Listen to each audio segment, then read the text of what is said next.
The Tale of Peter Rabbit by Beatrix Potter.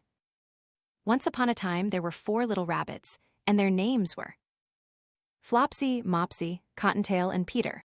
They lived with their mother in a sandbank, underneath the root of a very big fir tree. "Now, my dears," said old Mrs. Rabbit one morning, "you may go into the fields or down the lane, but don't go into Mr. McGregor's garden. Your father had an accident there. He was put in a pie by Mrs. McGregor. Now run along and don't get into mischief. I am going out."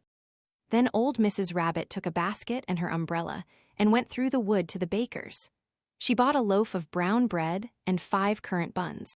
Flopsy, Mopsy, and Cottontail, who were good little bunnies, went down the lane to gather blackberries. But Peter, who was very naughty, ran straight away to Mr. McGregor's garden and squeezed under the gate. First he ate some lettuces and some French beans, and then he ate some radishes. And then, feeling rather sick, he went to look for some parsley. But round the end of a cucumber frame, whom should he meet but Mr. McGregor? Mr. McGregor was on his hands and knees planting out young cabbages, but he jumped up and ran after Peter, waving a rake and calling out, "Stop, thief!" Peter was most dreadfully frightened. He rushed all over the garden, for he had forgotten the way back to the gate. He lost one of his shoes among the cabbages, and the other shoe amongst the potatoes. After losing them, he ran on 4 legs and went faster, so that I think he might have got away altogether if he had not unfortunately run into a gooseberry net and got caught by the large buttons on his jacket. It was a blue jacket with brass buttons, quite new. Peter gave himself up for lost and shed big tears, but his sobs were overheard by some friendly sparrows who flew to him in great excitement and implored him to exert himself. Mr. McGregor came up with a sieve, which he intended to pop upon the top of Peter. But Peter wriggled out just in time, leaving his jacket behind him, and rushed into the tool shed and jumped into a can. It would have been a beautiful thing to hide in if it had not had so much water in it. Mr. McGregor was quite sure that Peter was somewhere in the tool shed, perhaps hidden underneath a flower pot. He began to turn them over carefully, looking under each. Presently Peter sneezed Curtiscoo.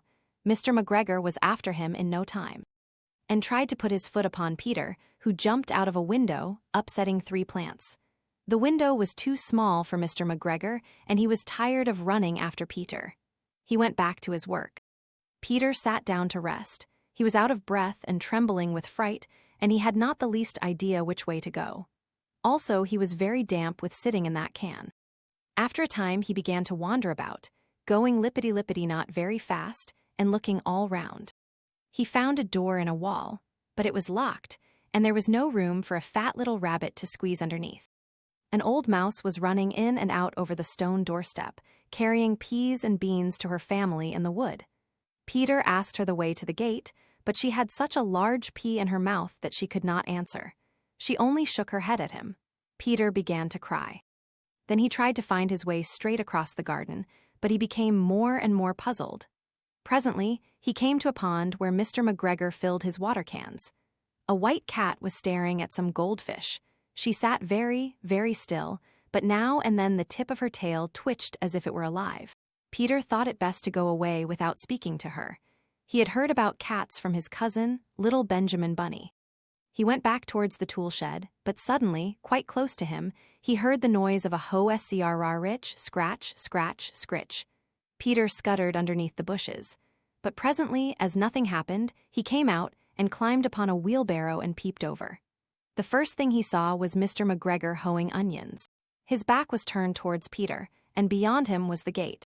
Peter got down very quietly off the wheelbarrow and started running as fast as he could go, along a straight walk behind some black currant bushes. Mr. McGregor caught sight of him at the corner, but Peter did not care. He slipped underneath the gate and was safe at last in the wood outside the garden. Mr. McGregor hung up the little jacket and the shoes for a scarecrow to frighten the blackbirds.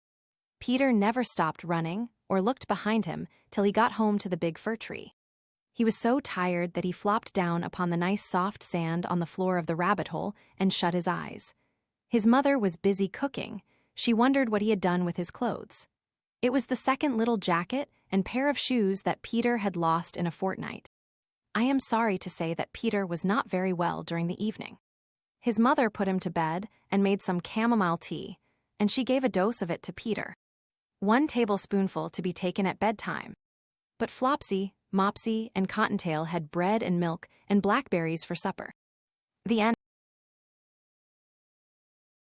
Thanks for listening to the tale of Peter Rabbit by Beatrix Potter.